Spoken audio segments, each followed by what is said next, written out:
மதுரையில ஒரு கல்யாணமே திருவிழா மாதிரி நடக்க போகுது. உலகத்துல நீங்க எங்க இருந்தாலும் வண்டியை பிடிச்சு மதுரைக்கு வந்து சேருங்க. என்னன்னைக்கு என்னென்ன விசேஷம் நான் சொல்றேன், நோட் பண்ணிக்கங்க. ஏப்ரல் 19 கொடியேற்றத்துல இருந்து ஆரம்பிச்சு காலையில சப்பரத்திலையும் மாலையில வாகனங்கள்லயும் மீனாட்சி சுந்தரேஸ்வரர் 4 மாசி வீதிகள்லயுமே மக்களுக்கு காட்சியளிக்க வர்றாங்க.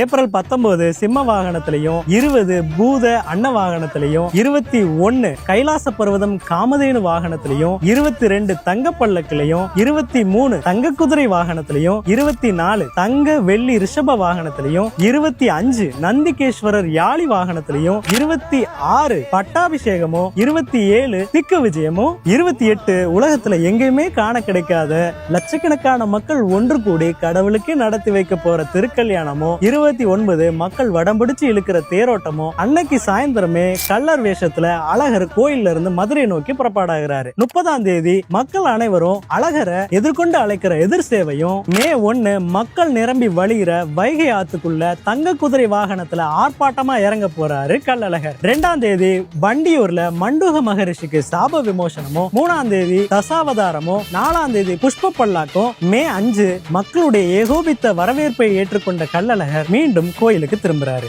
இத்தனை நாட்களும் திருவிழா கோலமா இருக்க போற நம்ம வீட்டு கல்யாணத்துக்கு மதுரை மக்கள் சார்பா நான் உங்களை அன்போட வரவேற்கிறேன்.